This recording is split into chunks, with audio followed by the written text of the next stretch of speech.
Good day, this is Professor Wills, MD, PhD. And today's Wednesday, July 6th, 2022. It is 12:22 and 12 seconds, AM Eastern Standard Time. And this is today's Time Diary. So let's hop to it here. There's been a lot on my mind lately, and I feel like expressing myself today. Way back when I was 16 years old, I was intellectually overpowering quacks and the board of executives. I have like a third-degree black belt in science and computers, and was over above and beyond doctors' comprehension at 16 years of age. I could easily speak cartwheels around doctors on these topics. Most psychiatrists try to discredit, stigmatize, and ostracize me, putting me in a bad light, out of envy. Much more leech off our most vulnerable, utilizing barbaric and coercive trickery, bribery, and brainwashing the public. In order to retaliate against me, I shut my motor skills down, so I wasn't able to public speak, function, and to wipe out my memory. A way to prevent me from defending myself at board of hearings, and a reason to make me look and feel sick. And these so-called psychiatrists who are supposed to help people slander people's names, drug people, in order to reap large profits. And psychiatrists like to play the big shot while they destroy people's lives, which is very frightening and intimidating. Most of these psychiatrists have fixed, rigid and twisted grandiose beliefs about the profession they are superficially practicing.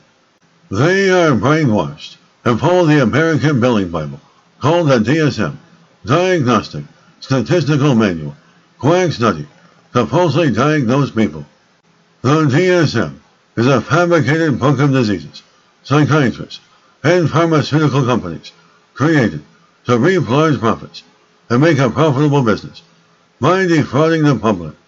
They are not real diseases, and these fake diseases that are fabricated by quacks who pay doctors to sign fake research papers that they don't even care to read.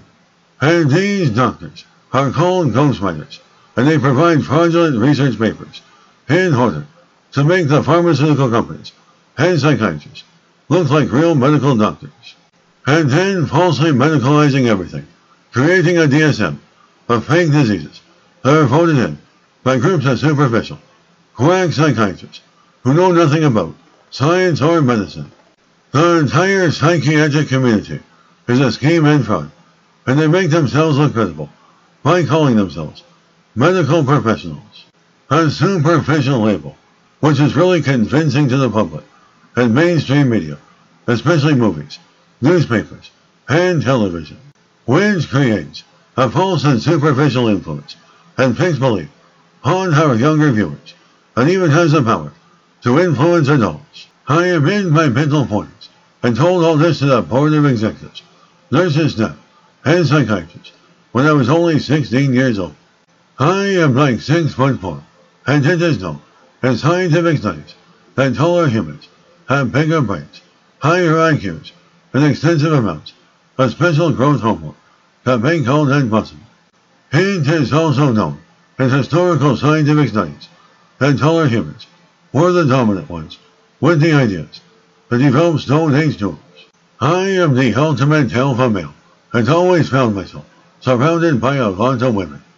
Most psychiatrists need to pay big bucks for women, but myself, I never had to pay for a woman in my entire life. And every time I take a walk outside, women approach me and start long conversations, and women love and feel comfortable in my presence. I am very attractive, tall, masculine, and intelligent male, and psychiatrists use my size and height as a reason to discredit and make me look like a violent character in front of the board of executives. I am not a violent or hateful character. That is just a fake and fabricated reason psychiatrists utilize their coercive tactics as a reason to retaliate and make me look bad. Because psychiatrists are stereotypes, barbaric, and coercive towards their fraudulent, profitable, and fake profession, the psychiatrists utilize forceful tactics such as forcible confinement, chemical lobotomies, lie to your family, and provoke healthy and normal people into anger as a fake and fraudulent reason for disposition. When I was young, I was insightful and aware, but was very hard for me to articulate and public speak because the nurses and psychiatrists forced barbaric practice, such as psychiatric drugs, detox, and if you refused, they seclude you into isolation for days until you cooperated with their abusive and threatening practice. What I'm trying to say is that psychiatrists kept repeatedly wiping out my memory, and it takes me a long time to recover from all the psychological harassment and physiological damage. A fake diagnosis they fabricated to easily defraud the public, only to create lucrative profits in order to provide for their multi-billion-dollar homes.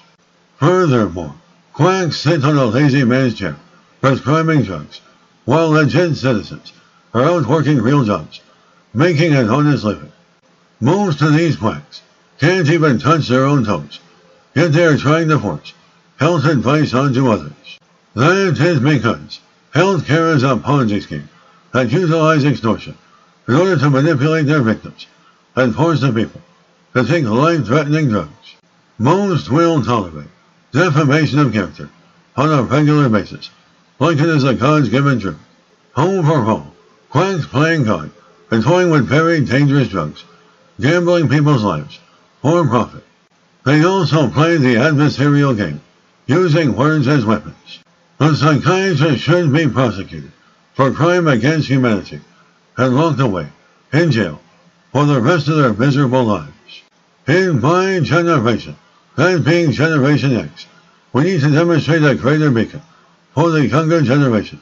We are the parents of millennials and Generation Z. I was born in the 1970s and grew up in the 1980s, a time when we had nothing but a floor model television with two very fuzzy channels and a rotary telephone and maybe a record player. And we constantly had to readjust the antennas for the TV because the picture and sound was horrible. And try explaining all that to the younger generation. They never understand, and they take everything they have today for granted. Remember, cohesion is not consent. That is your opinion, but this is my opinion. Well, this covers my video diary of the day. As you can see, I had a lot on my mind lately. Well, this video diary was written and produced by me, Professor Will CBMD PhD, scientist researcher, philanthropist and writer. My video diaries mean a lot to me. They're written for educational purposes only. Hope you enjoyed listening. Until next time, have an awesome day.